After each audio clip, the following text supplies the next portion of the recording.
नमस्कार दोस्तों, आज का ये वीडियो बहुत ही इंपॉर्टेंट और जरूरी है आप सभी के लिए। आज के इस वीडियो का टॉपिक है एनएससी स्कीम में कभी निवेश मत करना, 4 नए कारण। दोस्तों, पोस्ट ऑफिस की सबसे बेस्ट स्कीम मानी जाती है पोस्ट ऑफिस की नेशनल सेविंग सर्टिफिकेट यानी कि एनएससी स्कीम। इस स्कीम में आप कितना भी निवेश कर सकते हैं, कोई मैक्सिमम लिमिट नहीं दी गई है। इस स्कीम में आपको 7.7% तक का पर एनम यहां पर ब्याज मिलता है। यह ब्याज आपका होता है कंपाउंडेड और मैच्योरिटी पर आपको ब्याज के साथ आपके प्रिंसिपल अमाउंट दिया जाता है। 5 साल की स्कीम है, इसमें आप निवेश कर सकते हैं। एनएससी स्कीम जिसे हम कहते हैं national saving certificate scheme post office द्वारा जारी करी गई है, यानी सरकार द्वारा जारी करी गई है। गारंटेड स्कीम है, गारंटेड रिटर्न आपको यहां पर मिलता है। लेकिन आज का वीडियो जो है ये स्कीम की लिमिटेशन को बताएगा, डिसएडवांटेजेस को बताएगा। 4 कारण हम आपको बताएंगे कि आपको स्कीम में निवेश नहीं करना चाहिए, यानी क्यों नहीं करना चाहिए, जिसके लिए 4 रीजन आपको बताएंगे। प्रॉपर 4 कारण आपको बताएंगे कि इस स्कीम में निवेश ना करके अगर आप किसी अन्य स्कीम में निवेश करेंगे तो आपको ज्यादा फायदा होगा। अगर आप एक सीनियर सिटीजन है, वरिष्ठ नागरिक है, निवेश करने की सोच रहे हैं नेशनल सेविंग सर्टिफिकेट स्कीम के अंदर, तो ये 4 कारण पहले जान ले, उसके बाद ही निवेश करें, क्योंकि हर एक स्कीम के एडवांटेज और डिसएडवांटेजेस समझना जरूरी है। यानी उसके क्या फायदे हैं, क्या नुकसान है, यह जानना आपको बेहद जरूरी है किसी भी स्कीम में निवेश करने से पहले। तो एनएससी स्कीम में भी कुछ नुकसान या कुछ फायदे नहीं मिलते हैं या कुछ डिसएडवांटेजेस होते हैं जो जानना आपके लिए जरूरी है, जो आज के इस वीडियो के अंदर हम कवर करने वाले हैं। तो वीडियो बहुत इंपॉर्टेंट है, तो वीडियो को एंड तक जरूर देखें। चैनल पे नए हैं तो सब्सक्राइब करें और बेल आइकन पर नोटिफिकेशन पे क्लिक करें ताकि आपको आने वाले सभी नोटिफिकेशन रिगार्डिंग हमारे वीडियोस रेगुलरली मिलते रहे। आइए स्टार्ट करते अपना आज के वीडियो को बिना किसी देरी के।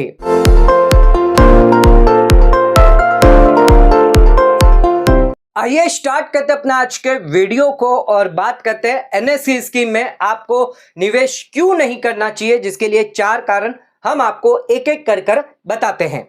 सबसे पहला जो हमारा कारण है, इस स्कीम में अगर आप निवेश करते हैं, ध्यान रखिएगा, प्री मैच्योर कंडीशन यहां पर बहुत ही ज्यादा स्ट्रिक्ट दी गई है। अगर आप खाते को यानी एनएससी स्कीम से पैसा तो आपने जमा कर दिया, अकाउंट आपने खोल दिया, लेकिन अगर आपको पैसा वापस जरूरत आ जाती है, इमरजेंसी आ जाती है, मेडिकल के लिए पैसा चाहिए, एजुकेशन के लिए या अपने खर्च के लिए, अगर आपको अर्जेंट रिक्वायरमेंट है फंड की, तो यहां पर आप पैसा नहीं निकाल पाएंगे। बहुत ही मुश्किल से आपका पैसा निकलेगा, क्योंकि यहां पर जो कंडीशन दी गई है प्रीमेच्योर विड्रॉल कंडीशन की, वो बहुत ज्यादा स्ट्रिक्ट दी गई है। मान लीजिए आपने यहां पर, ये हो गई आपकी डेट ऑफ अकाउंट ओपन करवाने की डेट। अब इस स्कीम में आपके लिए 5 साल की जो है वो मैच्योरिटी होती है, यानी 5 साल के लिए जो पैसा है वो आपका लॉक कर दिया जाता है ताले में। अब आप पैसा जो है इसमें से निकाल नहीं सकते, चाहे कोई भी रीजन आप बता दीजिए, आपको यहां पर पैसा जो है वो निकालने नहीं दिया जाएगा। आप बोलेंगे मुझे इमरजेंसी आ गई है, नहीं निकालने दिया जाएगा। आपको पढ़ने के लिए पैसा चाहिए, खर्च के लिए पैसा चाहिए, या कोई जरूरत आ पड़ी है इसके लिए पैसा चाहिए, तो यहां पर पोस्ट ऑफिस आपको साफ साफ मना कर देगी। अब सिर्फ 3 ही केस दिए गए जहां पर आप पैसा जो है वो निकाल सकते हैं। एक तो अगर आपकी डेथ हो जाती है, यानी अगर अकाउंट होल्डर की डेथ हो जाती है तो ही उस केस में आप पैसा निकाल सकते हैं। सिंगल अकाउंट है तो आपकी डेथ हो गई, या अगर आपका जॉइंट अकाउंट है तो किसी 1 मेंबर की डेथ हो गई, या सभी ऑल मेंबर की अगर डेथ हो जाती है तभी पैसा निकाला जा सकता है। और जो भी आपके लीगल हायरी होंगे, जो भी नॉमिनी होगी, उसको पैसा जो है वो दिया जाएगा। दूसरा केस है, अगर आप फॉरफिट होता है आपका अकाउंट, तो उस केस में आपका पैसा जो है प्रीमेच्योर विड्रॉ कराया जा सकता है। तीसरा, या तो आप कोर्ट से ऑर्डर ले आइए, तब आपका जो पैसा है वो प्रीमेच्योर विड्रॉल करवा जा सकता है। तो ये 3 केस ही यहां पर दिए गए जिसके अंदर आपका जो पैसा है वो प्रीमेच्योर विड्रॉल किया जा सकता है, यानी आपका पैसा वापस मिल सकता है। लेकिन इन रीजन के अलावा अगर कोई रीजन है तो उस केस में आप पैसा नहीं निकाल सकते, ये चीज ध्यान रखिएगा। यानी अगर आपको इमरजेंसी है तो आप पैसा नहीं निकाल सकते, चाहे कुछ भी क्यों ना हो जाए। आपको 5 साल के बाद मैच्योरिटी प्लस जो ब्याज है वो यहां पर दिया जाएगा। अब यहां पर ये तीन तो कंडीशन दी गई है, लेकिन ध्यान रखिएगा ऐसा नहीं है कि अगर आपने प्रीमेच्योर करवाया तो पूरा का पूरा जो प्रिंसिपल अमाउंट है वो आपको दिया जाएगा प्लस आपको ब्याज भी साथ में दिया जाएगा, ऐसा नहीं होगा। यहां पर लगेगी आपको पेनल्टी। कितनी पेनल्टी लगेगी आइए समझते हैं। अगर आपने 0 से लेकर 1 साल के अंदर पैसा निकलवा लिया, यानी अकाउंट खुलवाया, उसके 1 साल के अंदर अंदर अगर आपने पैसा प्रीमेच्योर विड्रॉ करवा लिया, यानी अगर आपकी डेथ हो गई, कोर्ट का ऑर्डर ले आए, तो उस केस में कितना पैसा आपको वापस मिलेगा। तो जो भी पैसा आपने निवेश किया, मान लीजिए 30 लाख रुपए आपने इन्वेस्टमेंट किए थे, तो 30 लाख पूरा दिया जाएगा। लेकिन ब्याज की बात करें, इंटरेस्ट की बात करें, यह आपका प्रिंसिपल अमाउंट हो गया। इंटरेस्ट की बात करें तो 0 इंटरेस्ट आपको यहां पर दिया जाएगा, यह ध्यान रखिएगा। तो 30 लाख पर यानी आपको 7.7% का ब्याज मिलना था, यहां पर 0 ब्याज आपको दिया जाएगा। यानी 30 लाख की अगर बात करें तो 2,31,000 का सीधा सीधा आपका नुकसान हो जाता है। आपने 11 महीने कंप्लीट कर लिए, अब यहां पर डेथ हो जाती है, प्रीमेच्योर विड्रॉ करवाना चाहते हैं, सीधे सीधे जो भी आपके घर वाले हैं इनको 1 रुपया भी ब्याज नहीं दिया जाएगा। जो मुद्दत अमाउंट है सिर्फ वही दी जाएगी। एक बहुत बड़ा ड्रॉबैक जो है इस स्कीम के अंदर रखा हुआ है। अरे जितने महीने का आपने जो इन्वेस्टमेंट किया है उतने महीने तक ब्याज तो सरकार को देना चाहिए आपको, बाकी के महीने को ना दे। 8 महीने किया तो 8 महीने का दे, लेकिन यहां पर तो 1 रुपया भी ब्याज आपको नहीं दिया जाएगा। इसके अलावा बात करते हैं, अगर आपने 1 साल के बाद और 3 साल से पहले अगर इन 3 कंडीशन की वजह से पैसा प्रीमेच्योर विड्रॉ करवाया है, तो उस केस में सिर्फ 4% का ही ब्याज मिलेगा। यानी कि 7.7% था, इसमें से सिर्फ 4%, 3.7% का सीधा सीधा आपका नुकसान हो जाएगा। और तब से होगा जब से आपने पैसा निवेश किया है। From the date of deposit से लेकर, यानी 0 ईयर से लेकर 3 साल के अंदर कभी भी आप पैसा विड्रॉ करते, प्रीमेच्योर विड्रॉल इन कंडीशन के साथ, तो सिर्फ 4% का ब्याज दिया जाएगा। अगर आपने 2 साल 6 महीने के लिए किया है तो सिर्फ 4% का ब्याज आपको मिलेगा हर साल के लिए, आपको 7.7% का ब्याज नहीं दिया जाएगा। इसके अलावा अगर आपने 3 साल से लेकर 5 साल के बीच में विड्रॉ किया है, तो हमने यहां पर कैलकुलेट करके देखा है 6% का ही ब्याज आपको मिलेगा, यानी 1.7% का आपका फिर भी लॉस हो जाएगा। तो अगर 5वें साल में आप पैसा प्रीमेच्योर विड्रॉ करवा रहे हैं तो ध्यान रखिएगा सिर्फ 6% का ब्याज 5 साल तक आपको मिलेगा। यानी ये स्कीम तो आपको यहां पर आरडी स्कीम से भी कम ब्याज आपको दे रही है, ये समझ लीजिए। तो एनएससी स्कीम में अगर आप निवेश करते हैं तो प्रीमेच्योर कंडीशन जरूर जान लीजिए। आपका पैसा 5 साल के लिए लॉक कर दिया जाता है, आप पैसा नहीं निकाल सकते। आप हाथ जोड़ ले, गिड़गिड़ा ले, लेकिन पैसा नहीं निकलेगा। आपको अगर पैसा निकालना है तो ये 3 कंडीशन फुलफिल होनी चाहिए, और उसके बाद भी आपको ध्यान रखना इन कंडीशन के बाद भी आपको यहां पर इंटरेस्ट नहीं मिलेगा, या 4 या 6% ही दिया जाएगा। तो एक बहुत स्ट्रिक्ट कंडीशन यहां पर रखी गई है, जिस वजह से यहां पर निवेश करना सही नहीं लगता है एनएससी स्कीम में। सेकंड पॉइंट पे, तो एनएससी स्कीम में अगर आप निवेश करते हैं तो आपको सभी को पता है टैक्स का फायदा आपको मिलता है, लेकिन अब आपको जो है टैक्स का फायदा नहीं मिलेगा। नो टैक्स बेनिफिट अगर आप निवेश करते हैं एनएससी स्कीम में। ऐसा हम क्यों कह रहे हैं आइए जानते हैं। दोस्तों ओल्ड टैक्स रिजिम की बात करें तो आपको सेक्शन 80C का 1.5 लाख रुपए तक का फायदा मिलता है अगर आप निवेश करते हैं एनएससी सेविंग सर्टिफिकेट स्कीम के अंदर। सिर्फ इसमें निवेश करते प्लस आपका जो ब्याज है वो वापस री इन्वेस्ट होता है, उसका भी फायदा आपको 80C में मिल जाता है। एग्जाम्पल के तौर पर आपका 1 साल, 2 साल, 3 साल, 4 साल, 5 साल, अगर आपने पहले साल में 1.5 लाख रुपए निवेश किया है तो इस पर जो भी आपको ब्याज मिलेगा 11,000 रुपए, फिर आपको ब्याज मिलता है 12,000 रुपए, 13,000 रुपए, 14,000 रुपए और 15,000। इस तरह से मान लीजिए आपको हर साल ब्याज मिल रहा है, तो 4 साल तक तो आपको हर साल 1.5 लाख रुपए का फायदा मिलेगा। हर ईयर को हर साल आपको 1.5 लाख रुपए का फायदा मिलेगा। इसमें आपका जो ब्याज आपका री इन्वेस्ट हुआ है इसका भी फायदा आपको मिलेगा। लेकिन जो 5वां साल है जिसमें आपका जो ब्याज है वो आपका होता है टैक्सेबल, तो टैक्स स्लैब के हिसाब से आपको टैक्सेबल किया जाएगा। 30% में होंगे तो उस केस में टैक्स किया जाएगा। लेकिन पहले के जो 4 साल है उसमें आपको बेनिफिट मिल जाता था सेक्शन 80C का, अगर आप ओल्ड टैक्स रिजिम ऑप्ट करते थे। लेकिन अब सरकार ने बजट 2025 में न्यू टैक्स रिजिम में इतना बेनिफिट दे दिया है 12 लाख रुपए तक की इनकम पर, जिसमें 80% और मोर देन 80% जो पर्सन्स होंगे वो यहां पर निवेश करेंगे न्यू टैक्स रिजिम में, यानी ज्यादा से ज्यादा जो है वो न्यू टैक्स रिजिम को ऑप्ट करेंगे। इस वजह से ओल्ड टैक्स रिजिम को कोई ऑप्ट नहीं करेगा और ओल्ड टैक्स रिजिम को ऑप्ट नहीं किया जाएगा, जिस वजह से आपको 1.5 लाख का फायदा यहां पर नहीं मिलेगा। यानी यहां पर कोई भी टैक्स बेनिफिट आपको नहीं मिलेगा। जो भी पैसा आपने निवेश किया है, जो भी इंटरेस्ट आपका अगर री इन्वेस्टमेंट हुआ है, तो उसका भी फायदा आपको यहां पर नहीं दिया जाएगा। यह चीज आप ध्यान रखिएगा। तो यहां पर ज्यादा से ज्यादा जो लोग हैं वो बजट यानी फाइनेंशियल ईयर 25-26 में न्यू टैक्स रिजिम की तरफ जाने वाले हैं। ओल्ड टैक्स रिजिम में कुछ ही लोग जाएंगे जिन्हें यहां फायदा मिलेगा, लेकिन जो लोग न्यू टैक्स रिजिम में जाएंगे उन्हें सेक्शन 80C का फायदा नहीं मिलेगा। यानी जो भी पैसा निवेश किया है उसका फायदा नहीं मिलने वाला, जो भी पैसा री इन्वेस्टमेंट किया है उसका भी फायदा आपको नहीं दिया जाएगा। या जो भी आपका इंटरेस्ट है वो री इन्वेस्टमेंट होगा जिसमें आपको 80C का फायदा मिलना था, लेकिन वो भी यहां पर नहीं दिया जाएगा। तो ध्यान रखिएगा, यहां पर नेशनल सेविंग सर्टिफिकेट स्कीम में अब अगर आप निवेश करते हैं तो टैक्स बेनिफिट आपको नहीं दिया जाएगा। अपने तीसरे कारण पर, तो ब्याज आपको यहां पर मिलता है नेशनल सेविंग सर्टिफिकेट स्कीम में 7.7% का ब्याज हर साल आपको दिया जाता है, जो होता है आपका कंपाउंडेड ईयरली बेसिस पर, और मैच्योरिटी पर आपको पूरा का पूरा इंटरेस्ट मिल जाता है। तो यहां पर 7.7% तो आपको स्कीम के तहत, नेशनल सेविंग सर्टिफिकेट के तहत आपको ब्याज मिलता है, लेकिन अगर इसका इफेक्टिव यील्ड निकाल कर देखें तो आपको 8.98% का ब्याज मिलेगा। यानी कि अगर आपने 30 लाख रुपए इसमें जमा किए तो आपको 13,47,000 का ब्याज इंटरेस्ट मिल जाता है।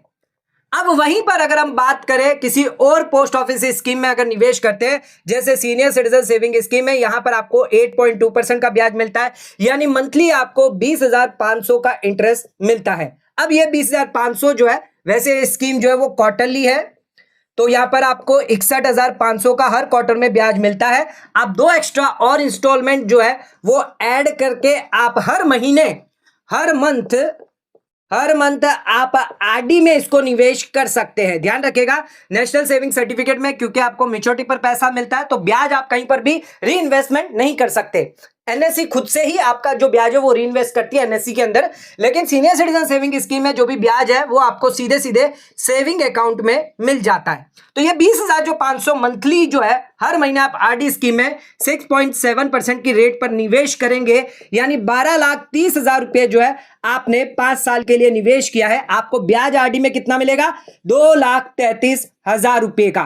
तो 12,30,000 तो एक तो आपने 20,500 हर महीने किए, यानी सीनियर सिटीजन सेविंग स्कीम से आपको 12,30,000 का ब्याज मिला है 5 साल में, और आरडी स्कीम से आपको 2,33,000 का ब्याज मिला है। कुल आपको 14,63,000 रुपए का ब्याज जो है वो यहां पर 5 साल के पीरियड में दिया गया है। यानी हर साल की बात करें तो 2,92,600 का हर साल ब्याज मिलता है। इसको डिवाइड बाय 30 लाख हमारा जो इन्वेस्टमेंट वैल्यू है उससे करेंगे तो 9.75% की रेट जो है वो निकल कर आती है, जो आपके एनएससी स्कीम से इफेक्टिव रेट से भी ज्यादा ब्याज आपको यहां पर देखने को मिल जाता है। यहां पर आपको 13,47,000 का मिल रहा है, यहां पर आपको 14,63,000, यानी ओवरऑल अगर डिफरेंस देखें ब्याज का तो आपको 1,16,000 का एक्स्ट्रा फायदा सीनियर सिटीजन सेविंग स्कीम और आरडी स्कीम से निवेश करने को मिल जाता है। जबकि अगर आप एनएससी स्कीम में निवेश करेंगे तो आपको कम फायदा यहां पर मिलता है। तो ब्याज पॉइंट ऑफ व्यू से अगर आप सिर्फ निवेश ही करना चाहते हैं, रेगुलर मंथली एक्सपेंस खर्च नहीं चाहते हैं, आप चाहते हैं कि आपका जो पैसा है वो आपको पैसा जनरेट करके दें, क्योंकि एनएससी स्कीम के अंदर 5 साल तक आपका पैसा लॉक हो जाता है, यानी जो भी आपका ब्याज है वो री इन्वेस्टमेंट होता रहता है मैच्योरिटी पर, यानी 5 साल के बाद पैसा मिलता है। जब मुझे पैसा 5 साल के बाद मिल रहा है तो मैं एनएससी स्कीम में ना निवेश करके, अगर मैं सीनियर सिटीजन हूं, 60 साल से ज्यादा मेरी एज है, तो मैं यहां पर सीनियर सिटीजन सेविंग स्कीम में निवेश करूंगा। 8.2% ब्याज मुझे हर साल मिलता रहेगा, जो क्वार्टरली इंटरेस्ट यहां पर मेरे सेविंग अकाउंट के अंदर क्रेडिट होगा। तो मैं 20,500 यानी 61,500 हर क्वार्टर मिलेगा। तो अगर मंथली करूं तो 20,500 पहली 2 इंस्टॉलमेंट मैं अपने जेब से दूंगा, बाकी हर महीने ये 20,500 मुझे लगातार मिलते रहेंगे, जो मैं आरडी स्कीम में निवेश करूंगा 6.7% रेट पर। और आरडी स्कीम में निवेश करने के बाद जो भी इंटरेस्ट आरडी से मिलेगा 2,33,000 और सीनियर सिटीजन सेविंग स्कीम से मिलेगा 12,30,000, कुल आपको 63,000 का इंटरेस्ट मिलेगा। रेट देखेंगे तो 9.75% तक का ब्याज आपको यहां पर मिल जाता है सीनियर सिटीजन और आरडी स्कीम में निवेश करने पर। लेकिन एनएससी स्कीम में आपको कम ब्याज मिलता है, 8.98% का ब्याज मिलेगा और 1,16,000 कम यहां पर ब्याज मिलेगा। हमने देख लिया ऑलरेडी डिफरेंस जो है 1,16,000 का कम ब्याज आपको दिया जाएगा। तो ध्यान रखिएगा यहां पर अगर आप एनएससी स्कीम में निवेश करना चाहते हैं लॉन्ग टर्म के लिए 5 साल के लिए, तो आप सीनियर सिटीजन सेविंग स्कीम में निवेश करें प्लस आरडी में निवेश करें, तो आपको अच्छा खासा ब्याज, अच्छा खासा फायदा आपको यहां पर हो जाता है। फोर्थ पॉइंट पे, तो अगर आप एनएससी स्कीम में ना निवेश करके म्यूचुअल फंड में निवेश करेंगे तो ज्यादा फायदा, ज्यादा रिटर्न आपको मिल जाता है। एनएससी स्कीम में आपको 7.7% का ब्याज मिलता है, वहीं म्यूचुअल फंड में आपको मैक्सिमम 12% का तो ब्याज मिल ही जाता है। अगर आप लमसम पैसा जमा करते हैं तो 5 साल के बाद 30 लाख रुपया अगर आपने जमा किया है तो 23 लाख का ब्याज आपको 12% के रेट के हिसाब से मिल जाता है। यानी टोटल आपका जो फंड है 53 लाख का हो जाएगा 5 साल के बाद।